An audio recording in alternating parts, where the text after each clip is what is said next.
তো বন্ধুরা, money magnet চ্যানেলে আপনাদের স্বাগত।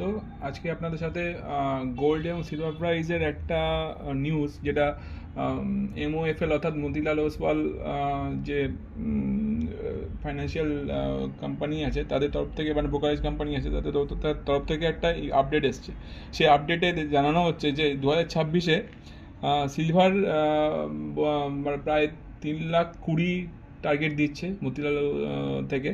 এবং যেটা এই টার্গেটটা সেটা হচ্ছে আপসাইড টার্গেট, এবং সঙ্গে সঙ্গে তারা এমসিএক্স সিলভারের যে আপসাইড টার্গেটটা সেটা ডাউনগ্রেডও করে রেখেছে একটা, মানে স্টপ লস হিসাবে তারা দিয়ে রেখেছে 1,40,000 রেঞ্জে।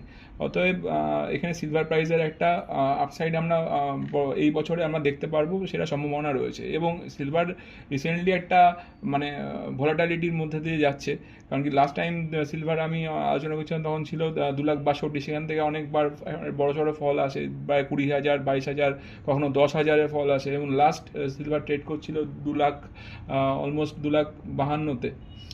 যদি সেটা আপনাদের শো করি, 2,52,000 না, 2,49,000-এ, এবং সেটা জানুয়ারি 9। এবং লাস্ট জানুয়ারির এই গতকালে মানে জানুয়ারি 11 তারিখে এটা প্রাইস শো করছে 2,60,000-এ। অতএব সিলভার একটা আপডাউনের মধ্যে দিয়েই আছে, এবং গোল্ডের প্রাইসও একটা আপডাউনের মধ্যে দিয়ে আছে। কারেন্টলি গোল্ড চলছে প্রায় 1,42,325-এ, অর্থাৎ আপডাউন একটা আপ ট্রেন্ডে রয়েছে এখন যদিও, তবে একটা ভলাটিলিটি আছেই।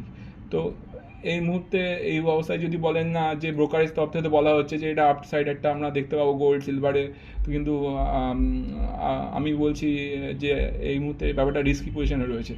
কিন্তু আপনারা বলতে পারেন তার রিস্কি কোথায়, এই তো আমরা আপসাইড দেখতে পাচ্ছি 3,20,000, কিন্তু আপনারা তো এটাও তো দেখুন যে 3,20,000 খালি এটা আপসাইড দেয়নি, তারা এর নিচের স্টপলসও ওরা দিয়ে রেখেছে যে 1,40,000, এবং স্টপলস যদি আপনারা কাউন্ট করেন কারেন্ট ভ্যালুয়েশন থেকে সিলভারের, সেটা অনেক বড়, 1,20,000 গ্যাপ আছে নিচে, এবং আপসাইডে মাত্র 70,000-এর গ্যাপ। তো সেই হিসেবে দেখতে গেলে আমি বলবো একটা হাই রিস্কি পজিশনেই রয়েছে। তবু যারা ইনভেস্টেড আছেন তারা ইনভেস্টেড থাকুন, এবং যারা নতুন ইনভেস্টের কথা ভাবছেন তাদের বলবো আরেকটু ওয়েট করুন। যদি ঠিকঠাক পজিশন পান, প্রপার পজিশনে পান, তবে ইনভেস্ট করবেন, যেখানে একটা প্রপার ডিসিপ্লিন মেনটেন হবে। তো আমার ভিডিওটা এই পর্যন্তই। কেমন লাগলো সেটা আমার কমেন্ট করে জানাবেন। আমার ভিডিওতে যদি কোনো মানে কোশ্চেন থাকে তবে আমাকে কমেন্ট করে জানাতে পারেন। আর আমার চ্যানেলের ভিডিওগুলো যদি আপনাদের ভালো লাগে তো আমার চ্যানেলটা সাবস্ক্রাইব, লাইক করে আমার পাশে থাকবেন, চ্যানেলটা গ্রো করতে হেল্প করবেন। ধন্যবাদ।